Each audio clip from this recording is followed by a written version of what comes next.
अच्छा, तो आज हमारे पास ये एक स्रोत है प्रेमानंद महाराज जी पर। हाँ। शीर्षक है प्रेमानंद महाराज, हम्म। भक्ति, प्रेम और सेवा का संदेश। हम्म।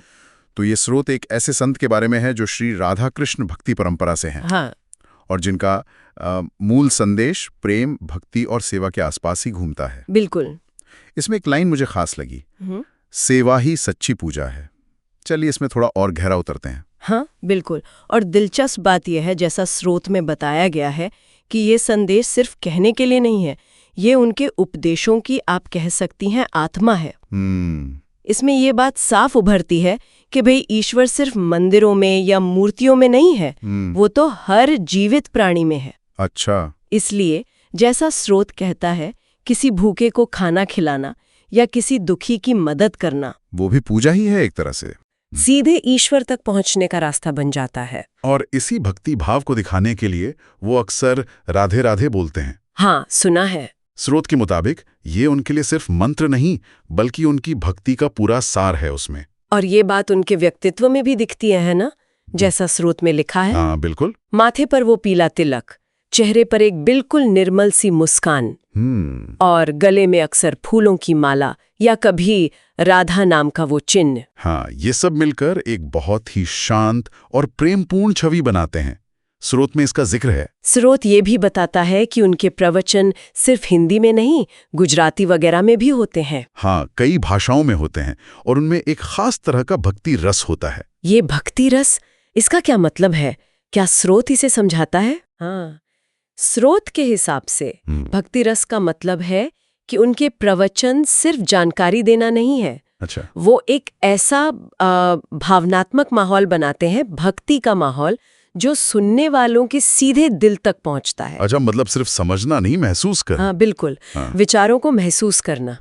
और यहाँ एक और दिलचस्प बात है, जिस तरह से वो अपनी बात रखते हैं। हाँ, कहानियों का इस्तेमाल। हाँ। स्रोत कहता है कि वे मुश्किल आध्यात्मिक बातें समझाने के लिए अक्सर कथाएं सुनाते हैं। सही। जैसे रामायण से, श्रीमद् भागवत से, या फिर तुलसीदास जी, मीराबाई जैसे संतों के जीवन से। हाँ, और स्रोत बताता है कि ये सिर्फ मनोरंजन के लिए नहीं है। नहीं, ये एक बहुत ही प्रभावी तरीका है।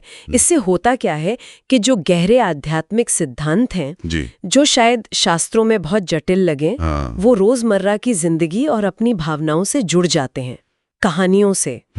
मतलब जो बातें शायद अमूर्त लगती हैं, वो कहानियों से समझ आ जाती हैं। हाँ बिल्कुल, वो मूर्त रूप ले लेते हैं, लोग आसानी से समझ पाते हैं, अपने जीवन में उतार पाते हैं। ये भक्ति को एक तरह से जीवंत बना देता है। एक अनुभव करने वाली चीज। एक अनुभव करने वाली चीज, सिर्फ नियमों का पालन नहीं। नहीं, बिल्कुल नहीं। और स्रोत ये भी कहता है कि वे इन कथाओं को बहुत ही भावुकता से सुनाते हैं, जिससे सुनने वाले भी उस भक्ति के भाव से जुड़ जाते हैं। तो अगर हम उनके व्यक्तित्व को देखें, उनके सेवा ही पूजा है वाले संदेश को, और ये कहानियां कहने के ढंग को, इन सबको एक साथ रखकर देखें, तो स्रोत उनके दृष्टिकोण का क्या निचोड़ बताता है? मुख्य बात जैसा स्रोत सामने रखता है वो ये है कि प्रेमानंद महाराज जी आध्यात्मिकता को बहुत सरल बना देते हैं, व्यावहारिक बनाते हैं, मानवीय स्तर पर ले आते हैं। हाँ।